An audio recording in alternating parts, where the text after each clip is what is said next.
Hi, my name is Amitesh Giroti. Welcome to my LifePage. Today I will talk about In-House Counsel. But before that, let me talk to you about myself. So I did my schooling from St. Joseph's Academy, Dehradun, and I passed out in the year 2011. Post that, I pursued my BA LLB honors from Vivekananda Institute of Professional Studies, that's affiliated to IP University in Delhi. And post my graduation, that is BA LLB honors, I started my career with a law firm, that's Jus Juris Law Firm in Delhi, where I learned the basics of litigation and I appeared in various courts, including the High Court and the Supreme Court. Post that, I worked with a lawyer in High Court for approximately a period of 7 months in the chambers of Mr. Sanjeev Goyal and his firm named Sanjeev Goyal and Associates.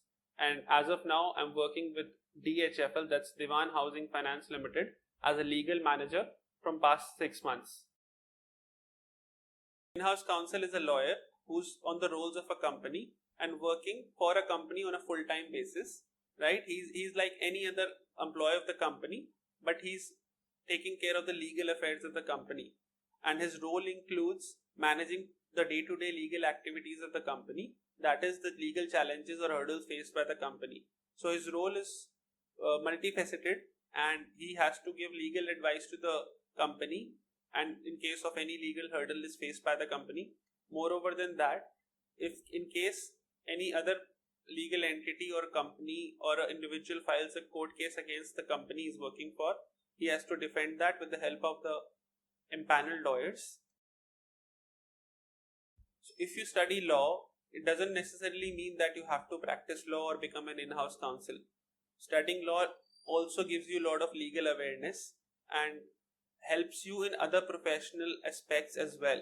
Even if you're an engineer and you know law, then you are better at managing affairs of a company, even as an engineer. So there's another aspect to it, that is history, that is very much helpful in the profession, because if you see anything, the law that is derived is from history, and law is ever evolving. So if you go into the roots of the society and read the history of any nation or international history, you find how law is made, how law is derived, and what led to formation of new laws.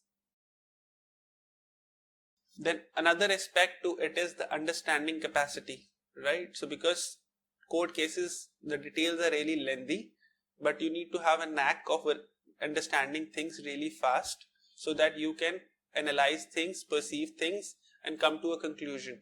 Because if you don't have the right skill set to deal with it, then you may lag behind. When I am a person whose family is into business, and my brother, I would say, is a 4th generation into the business. So I never was interested in my family business, and the reason I came into legal profession was, first, academics. It makes you really academically strong, which gives you a lot of awareness. Legal awareness really gives you a lot of confidence. And if you talk about the professional aspect of it, then I would say that you always have many options.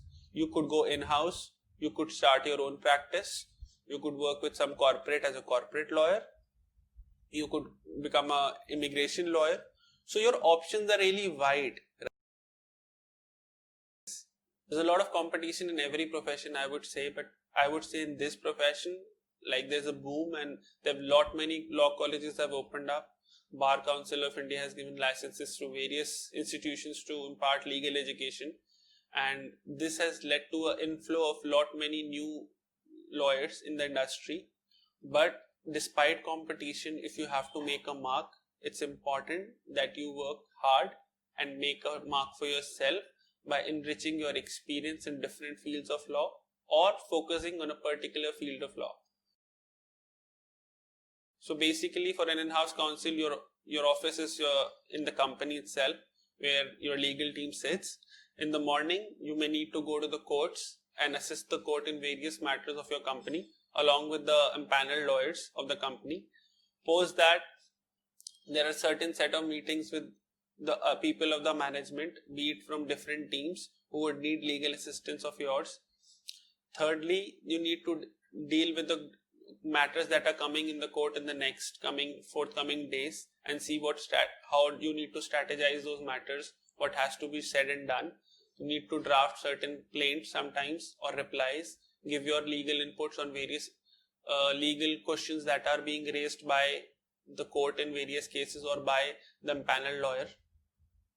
And then moreover, you need to strategize. If you have, for example, 100 cases are going in the company, you need to see on which case you need to give priority and manage your subordinates and collectively manage data as well, because legal data is really important for company and functioning of any company in India or internationally, because you need to see how many cases are against you, how many cases have you filed, what are the amount of stake that is involved in all those cases, what has to be done in all those cases.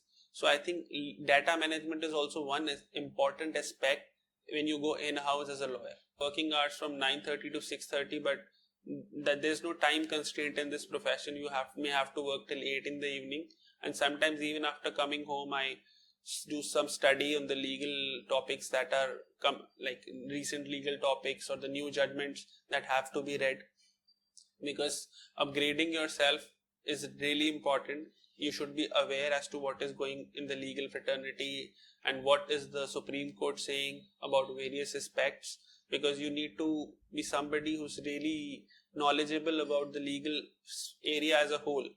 It doesn't matter that if you're working in a particular field of law, apart from that field of law, you need the knowledge of other fields as well, because all the fields are somehow interconnected. I hope I was able to give you a balanced overview of the role of an in-house counsel. Thank you.